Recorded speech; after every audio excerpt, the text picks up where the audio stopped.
महायुती सरकार कटिबद्ध असल्याची ग्वाही देते।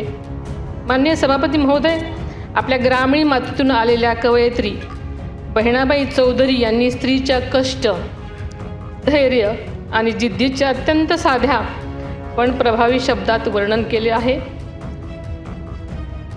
त्या म्हणतात, अरे संसार संसार जसा तवा चुल्यावर, कष्टाची सृजनशक्तीची ताकद दडलेली आहे। आजची स्त्री अशा जिद्दीने संकटांना सामोरी जात शक्ती फौजदारी कायदा महाराष्ट्र सुधारणा विधेयक 2020 हे विधेयक राज्य शासनाने केंद्र सरकारकडे पाठवले होते। मात्र 1 जुलै 2024 पासून भारतीय न्यायसंहिता लागू झाल्यामुळे पूर्वीचे हे विधेयक परत घेण्यात आले आहे।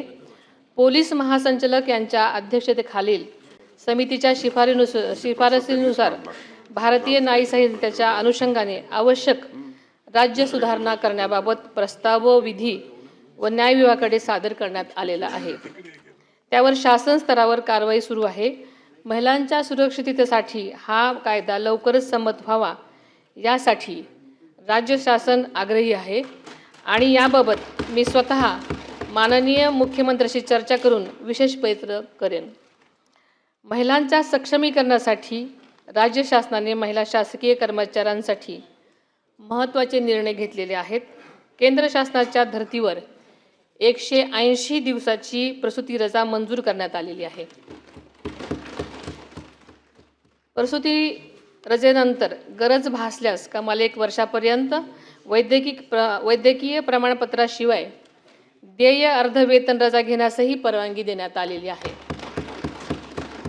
मातृत्वाचा सन्मान राखत महिलांना कुटुंब व सेवेत समतोल साधता यावा हा या निर्णयामागचा मुख्य उद्देश आहे।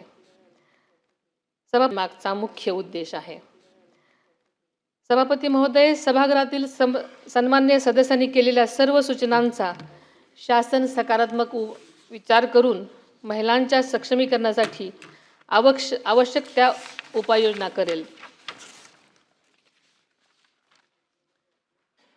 आरोग्य, कायदा, बचत गट, सहकारी संस्था, असंघटित महिला कामगार, महिला ऊसतोड कामगार तसेच अत्याचारग्रस्त महिलांसाठी विविध कार्यक्रम राबवण्याची गरज शासनाने ओळखलेली आहे। त्यासाठी आवश्यक आर्थिक तरतुदही करण्यात आलेली आहे। महिला बचत गट आणि सहकारी संस्थांचे बळकटीकरण, कौशल्य आणि उद्योजकता विकास, महिला शेतकरी आणि शेतमजूर महिलांसाठी विशेष उपाययोजना, किशोरवयीन मुलींचे आरोग्य व पोषण, डिजिटल साक्षरता, स्थानिक स्वराज्य संस्थांमधील महिला प्रतिनिधीचे क्षमतावर्धन तसेच महिलांच्या सुरक्षिततेसाठी प्रभावी कायदे आणि त्याची काटेकोर अंमलबजावणी यावर शासनाचा विशेष भर आहे।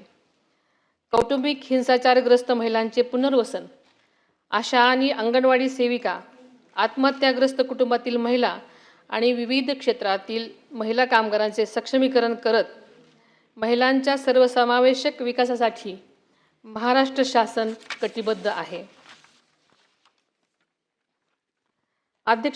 सभापती महोदय, महिलांचं सक्षमीकरण म्हणजे केवळ सक्षमीकरण नाही, तर त्यांचं सामाजिक, सांस्कृतिक, मानसिक सक्षमीकरण झालं पाहिजे। त्यांचा मानसिक आधार, बळ दिलं गेलं पाहिजे याची जाणीव सरकारला आहे। त्या दृष्टीने सरकार काम करत आहे। महाराष्ट्राचे पहिले मुख्यमंत्री स्वर्गीय यशवंतराव चव्हाण साहेबांनी अत्यंत समर्पक शब्दामध्ये म्हटलं आहे की जेव्हा स्त्रीमध्ये बदल होत जातो तेव्हा समाजातही बदल होणे अटळ आहे। समाज बदलाची प्रतिक्रिया ही स्त्रीच्या बदलात प्रतिबिंबित होत असते। त्यामुळे स्त्री ही समाज बदलाची इंडेक्स असते।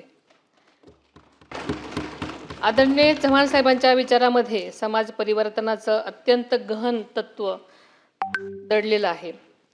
यंदाचे वर्ष आंतरराष्ट्रीय महिला शेतकरी वर्ष म्हणून साजरं केलं जात आहे। शेती आणि ग्रामीण अर्थव्यवस्थेमध्ये महिलांचे योगदान पूर्वीपासूनच अत्यंत मोलाचं आणि महत्त्वाचं आहे। शेतीतील मेहनत, कुटुंबाची जबाबदारी आणि समाजातील भूमिका या तिन्ही स्तरावर महिला कष्टपूर्वक काम करत असतात. 4 दिवसापूर्वीच राज्याचा अर्थसंकल्प माननीय मुख्यमंत्री महोदयांनी विधानसभेमध्ये सादर केला. त्या अर्थसंकल्पामध्ये महिलांच्या सर्वांगीण विकासासाठी आणि सक्षमीकरणासाठी मोठ्या प्रमाणात तरतुदी करण्यात आल्या आहेत. त्याबद्दल मी मनापासून त्यांचे आभार मानते. राज्याचे दिवंगत उपमुख्यमंत्री आदरणीय अजितदादा पवार यांनी सुद्धा महिलांच्या उन्नतीसाठी सातत्यानं काम केलं. संकल्प सादर करण्यासाठी त्यांची जोरदार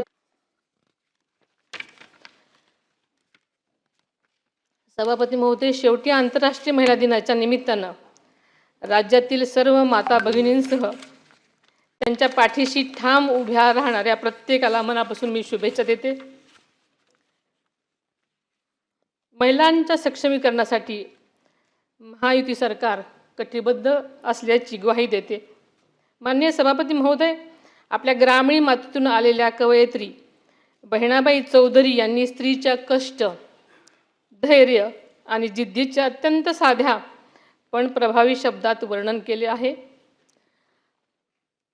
त्या म्हणतात, अरे संसार संसार जसा तवा चुल्यावर, आधी हाताला चटकेत केव्हा मिळते भाकर. आपल्या सगळ्याला हे माहिती आहे, पण त्यांचा अर्थ खूप खोल आणि सखोल आहे. या ओळीमध्ये स्त्रीच्या सहनशीलतेची, कष्टाची, सृजनशक्तीची ताकद दडलेली आहे. आजची स्त्री अशा जिद्दीने संकटांना सामोरी जात स्वतःचा, कुटुंबाचा आणि समाजाचा विकास घडवत आहे. याच विचारातून महिलांना सन्मान, संधी आणि सुरक्षितता देणारा समाज घडवण्याचा आपला संकल्प अधिक दृढ करूयात असं आवाहन करते आणि आज थांबते. धन्यवाद. जय हिंद, जय महाराष्ट्र.